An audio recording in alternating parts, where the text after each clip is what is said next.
الحمد لله رب العالمين والصلاة والسلام على سيد الأنبياء والمرسلين وعلى آله الطيبين الطاهرين وأصحابه الأكرمين أجمعين أما بعد. بزرگان ملت، برادران عزیز، آج حضرت مجدد الفسانی علیہ الرحمہ سے نسبت رکھنے والی تاریخیں ہیں. حدیث شریف میں آتا ہے تنزل الرحمت بذکر الصالحین، کہ جہاں اللہ والوں کا ذکر ہوتا ہے وہاں اللہ کی رحمت نازل ہوتی ہے. تو بتلایا گیا حضرت ابن عباس رضی اللہ تعالی عنہ سے مروی ہے کہ اذکروا اللہ کثیرا، کہ اللہ کا ذکر کثرت سے کرو، کثرت سے کرو، کثرت سے کرو. اس کی تفسیر میں حضرت ابن عباس علیہ رحمہ رضی اللہ تعالیٰ عنہ فرماتے ہیں یعنی اس سے مراد حضور پاک علیہ السلام کے صحابہ کا ذکر کرنا. بظاہر بات سمجھ میں نہیں آتی کہ اللہ کے ذکر سے صحابہ کے ذکر کو کیا کرنا، وہ خالق ہے یہ مخلوق ہے. تو بتلایا گیا، علماء تشریح کرتے ہیں کہ دیکھو اللہ کا ذکر کرنا، اس کا سلیقہ بھی آنا، اس کا ادب بھی آنا، اور اس کے فیض و برکات کے حاصل کرنے کی صلاحیت بھی پیدا ہوتا ہے. تو یہ چیز تم کو کیسے ملے گی؟ خالی تم جو ہے اپنی زبان سے صرف ذکر ہی کرتے رہیں گے تو اس کے فیض و برکات سے، اس کے طور طریق سے ناواقف ہو کر اگر کریں گے تو تم کو کیا حاصل ہے؟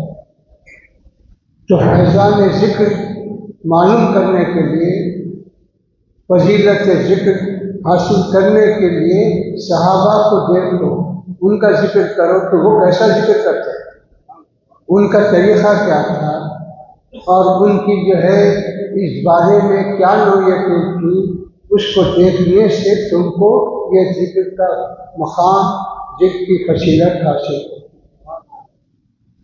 چنانچہ سلسلہ چشتیہ کے بڑے بزرگ حضرت بابا فرید الدین مسعود گنج شکر رحمہ اللہ تعالی عنہ سبھی جانتے ہیں.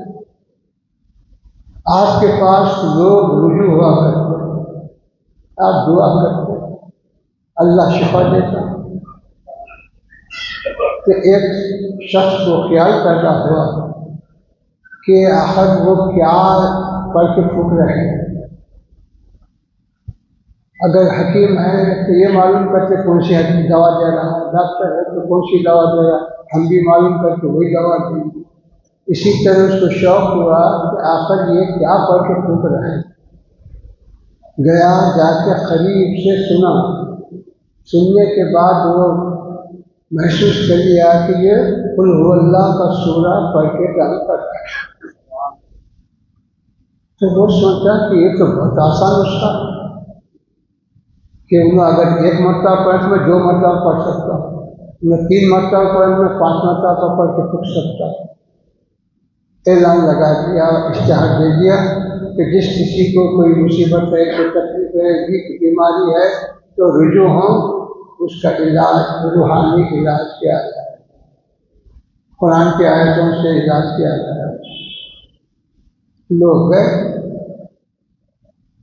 اب ایک وقت دیکھے، 2 وقت دیکھے، 10 لوگ دیکھے، 11 لوگ دیکھے، کوئی فائدہ نہیں ہو رہا. تو یہ کیا قصہ ہے کہ میں بھی وہی پڑھ رہا ہوں، لوگ بھی وہی پڑھ رہے ہیں، قرآن تو ایک ہی ہے، قرآن تو الگ نہیں ہے. تو پھر وہ پڑھ رہے ہیں تو فائدہ کیوں ہو رہا، میں پڑھ رہا ہوں تو فائدہ کیوں نہیں ہو رہا. اب اس کا علاج، اس کا سبب کس سے معلوم کرے گا؟ خود حضرت کے پاس رجوع ہوا. رجوع ہو کر پوچھا کہ حضرت آپ بھی وہی پڑھ رہے ہیں، میں بھی وہی پڑھ رہا ہوں، تو آپ پڑھ رہے تو فائدہ کیوں ہو رہا ہے، میں پڑھا تو فائدہ کیوں نہیں؟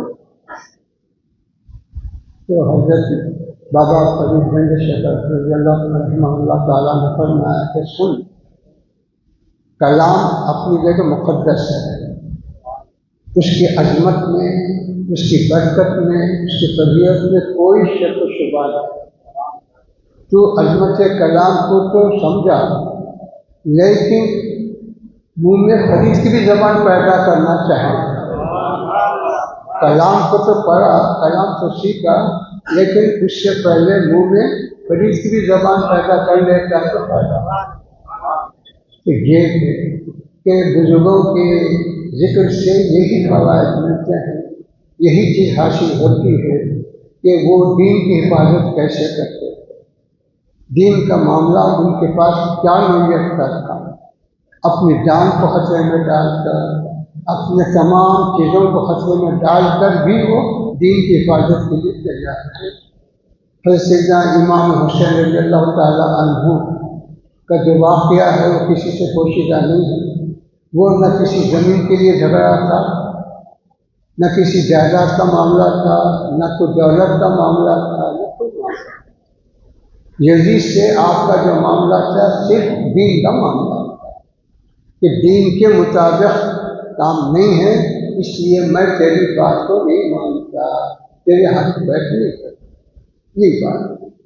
تو اسی طرح تمام صحابہ سے یہ سلسلہ چلا آ رہا ہے، تابعین، تابعین، تمام بزرگوں سے بھی یہی سلسلہ۔ تو حضرت مجدد الفسانی رحمہ اللہ تعالیٰ کا بھی مشن یہی تھا کہ اس زمانے میں اگرچہ کہ بادشاہ مسلمان تھے، لیکن صرف مسلمان ہونے سے جو ہے کوئی کام نہیں بنتا جب تک کہ ان کے اندر اسلام کی روح پیدا نہ ہو، اسلام کا جذبہ پیدا نہ ہو۔ نام رکھ لینے سے، صرف مسلمان ہو جانے سے کوئی کام نہیں بنتا۔ تو بتلایا کہ دین کو نقصان غیر سے ہو یا اپنے سے ہو، وہاں نہیں دیکھا جائے گا کہ غیر مسلم سے دین کا نقصان ہے تو ہم اس کو برداشت نہیں کریں گے، تو مسلمان سے اگر ہو سکے برداشت کریں گے۔ تو بزرگوں نے بتلایا کہ ہم کو مسلم اور غیر مسلم سے بحث نہیں ہے، ہم کو صرف اپنے ایمان اور اسلام کی حفاظت مقصود ہے۔ خواہ وہ کسی کی طرف سے بگڑ آ رہا ہے، مسلمان کی بھی طرف سے آ رہا ہے تو اس کا بھی مقابلہ کریں گے، غیر کی طرف سے آ رہا ہے تو اس کا بھی مقابلہ کریں گے۔ یہی تعلیمات ان بزرگوں کی رہی ہیں۔ اب آپ حضرات مولانا سید عادل صاحب سے اور دیگر بزرگوں سے مختلف واقعات سماعت کرنا ہے، اب وقت بھی زیادہ نہیں ہے۔ میں دعا کرتا ہوں کہ اللہ سبحانہ وتعالیٰ حضرت مجدد الفسانی رحمہ اللہ تعالیٰ کے خدمات کو قبول فرمائے، ان کے درجات کو بلند فرمائے، ان کے قبر کو نور سے معمور فرمائے، اور ہم سب کو ان کے نقش قدم پر چلنے کی توفیق عطا فرمائے، ان کے فیض و برکات سے مالا فرمائے۔ صلی اللہ تعالی علی خیر خلقہ و نور عیشہ وعلی آلہ الطیبین واصحابہ الاکرمین اجمعین برحمتہ۔